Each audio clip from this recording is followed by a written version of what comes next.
The first case I had as a guardian ad litem involved two young boys that were 10 years old and 8 years old. The mother was living with an untreated sex offender, and that's what brought her into the child protection arena. We developed a case plan for her because she was also subject to physical abuse by the person that she lived with. That included taking domestic violence training, parenting training, moving out of the same residence as the individual involved, and showing that she had the capability to provide for a safe and nurturing environment for her sons. The first time I went into foster care, I was around 3 or 4, but then my mom was able to get us back, and then when I was 16 was when I went back into foster care. It wasn't until I was 16 that a head came forward about the abuse. This is some of the most important work that a court can do. You take families and children who are oftentimes in crisis, and you try and find the least unhappy ending. All of us in the child protection system, we have the unfortunate place to be staring directly into all kinds of suffering and tragedy.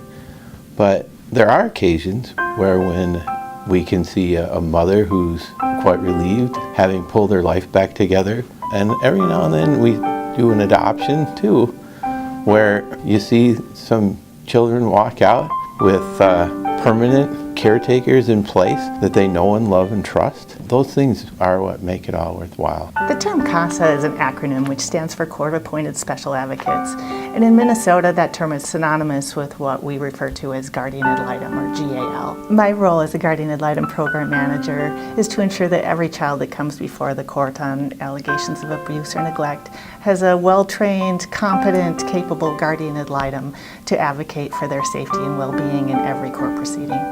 Volunteers really bring a vitality to the child protection system, and it's a system that is stretched to its outermost limits. Social workers are dealing with ever-increasing caseloads. They have so many details to manage on a day-to-day basis that it's easy for them to overlook the child's needs, and certainly not through any fault of their own. It's just due to the complexity of the cases themselves.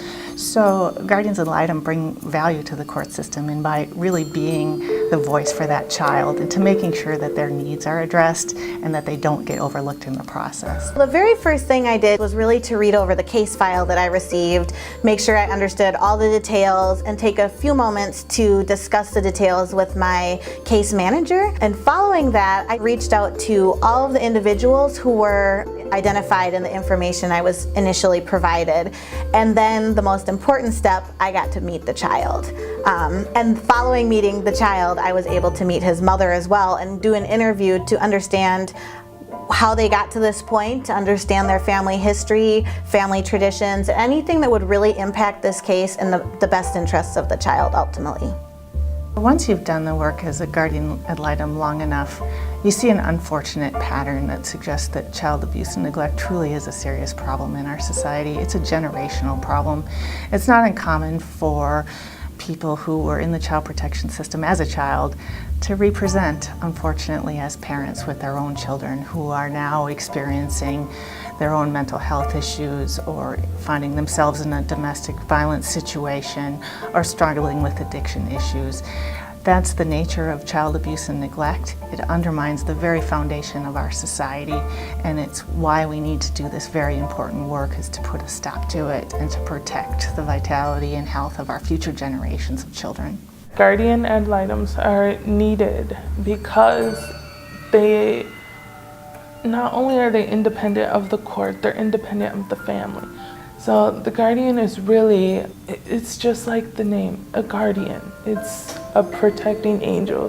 The guardian's gonna be like, this child is like a lot of children and is going to be someone magnificent when given the chance. So guardians are really protectors of the children, allowing them to overcome the situations that they were in. Well, I think the guardians can play a very important role. Sometimes in a case, there's so much going on that it's easy to lose sight of the fact that what you're supposed to be focused on is in the best interest of the children. And the guardians are there, and they can serve as a sort of anchoring function to come back to their thoughts and opinions as to what in fact is in the best interest of the child. Reports of child abuse and neglect have increased dramatically in recent years, and the result of that is more children and more families are brought before the court on allegations of abuse and neglect, and that has meant more and more need for advocates.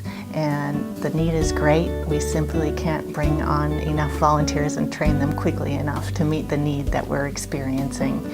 And these children are before the court under very serious and dire circumstances, and they need advocacy. They need adults in the community who care about them, about their future, about the community that they live in, that are willing to speak up and be that voice and to make recommendations using common sense judgment and putting together a plan and aligning resources that they believe would help that child ultimately be safe in their home setting.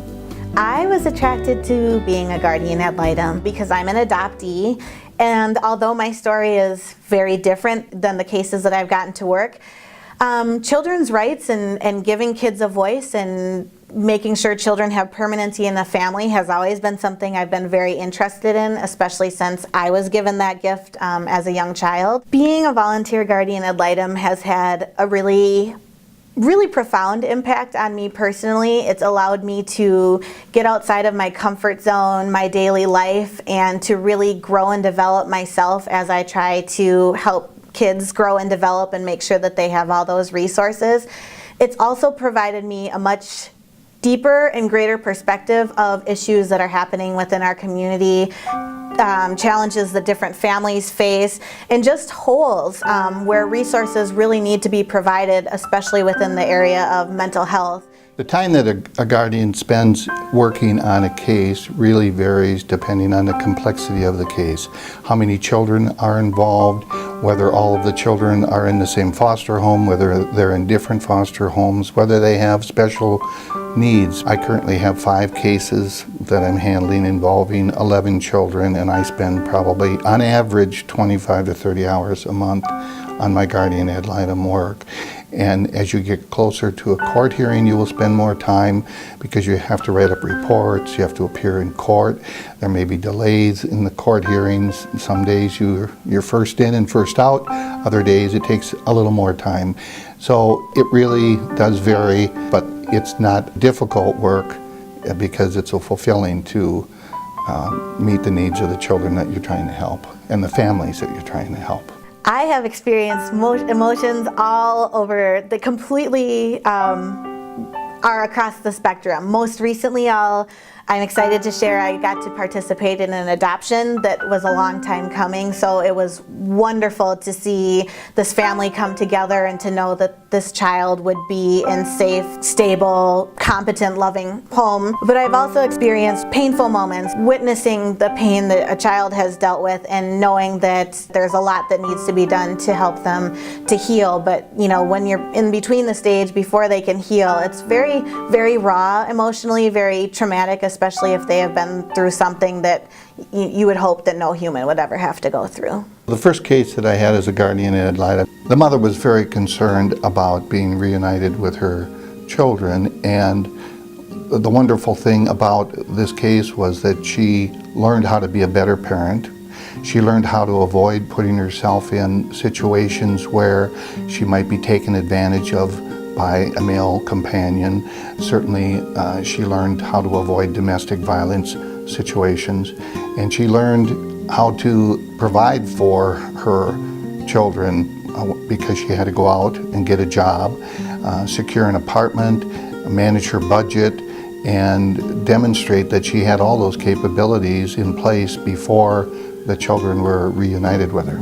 Ultimately, they were reunited with their mother, and that was my first case. And after the hearing, I gave the mother a big hug and said, I never want to see you again, but I want to wish you a really happy life with your children, and I'm really proud of what you've done in reuniting yourself in a family setting.